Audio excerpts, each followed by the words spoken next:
এর ভয়ঙ্কর master plan ফাঁস। সিসিটিভি বন্ধ করে কলেজে কি লুকানো সত্যি ঘটতে চলেছে। আপনারা কি খেয়াল করেছেন, একজন যদি ইচ্ছা করে পুরো কলেজের সিসিটিভি বন্ধ করতে চায় আর সেই সময়ই জল দূষণের মতো ভয়ঙ্কর ঘটনা ঘটে, তাহলে আসল অপরাধীকে?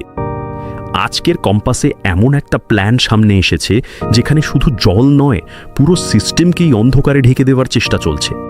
কিন্তু প্রশ্ন হলো, এটা কি সত্যিই কম্পাসের হাত, নাকি এর পিছনে আছে আরও বড় কোনো খেলোয়াড়?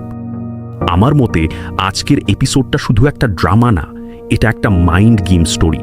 এখানে প্রত্যেকটা চরিত্র নিজের নিজের ট্রুথ লুকানোর চেষ্টা করছে।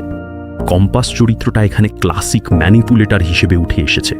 সে সরাসরি কিছু না করলেও পরিস্থিতি এমনভাবে সেট করছে যাতে সবাই বিভ্রান্ত হয়ে যায়। সিসিটিভি বন্ধ করার দাবি, এটা স্পষ্টভাবে একটা প্রি প্ল্যান্ড স্যাবোটাজের ইঙ্গিত।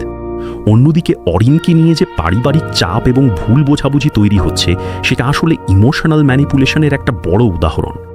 আপনারা হয়তো খেয়াল করেননি, ওকে বারবার দোষী বানিয়ে তার আত্মবিশ্বাস ভেঙে দেওয়ার চেষ্টা চলছে।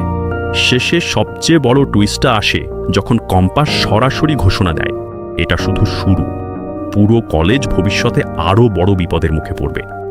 সিসিটিভি বন্ধ করার দাবি, ভুয়া অভিযোগের ভয় আর পারিবারিক বিভাজন, সব মিলিয়ে গল্পটা এখন একটা বিস্ফোরণের দোরগোড়ায়।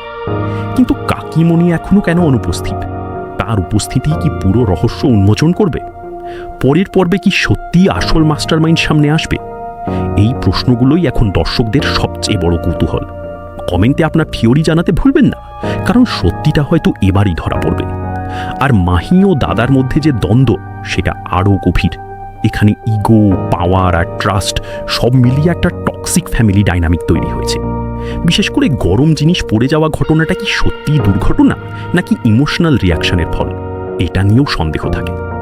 সবচেয়ে বড় বিষয় হলো, কম্পাস যখন বলে আমি ধ্বংস করতেই এসেছি, এটা কি শুধু ভয় দেখানো, নাকি সত্যিই একটা বড় ব্লুপ্রিন্টের অংশ? আসল প্রশ্ন হলো, সিসিটিভি বন্ধ করার পেছনে কি সত্যিই কম্পাস আছে, নাকি কেউ ইচ্ছা করে তাকে ফাঁসানোর জন্য পুরো খেলাটা সাজাচ্ছে? আর অরিন কি সত্যি নির্দোষ, নাকি সে অজান্তেই এই পুরো ষড়যন্ত্রের অংশ হয়ে যাচ্ছে? আপনারা কি মনে করেন, আসল ভিলেন কে? কমেন্টে জানান। আজকের মতো এখানেই শেষ। যদি এই বিশ্লেষণটা ভালো লেগে থাকে, তাহলে ভিডিওটা লাইক করুন, চ্যানেলটা সাবস্ক্রাইব করুন আর বেল আইকনটা বাজিয়ে দিন। পরের এপিসোডে আরও বড় থিওরি নিয়ে হাজির হব। ততক্ষণ পর্যন্ত সাথে থাকুন।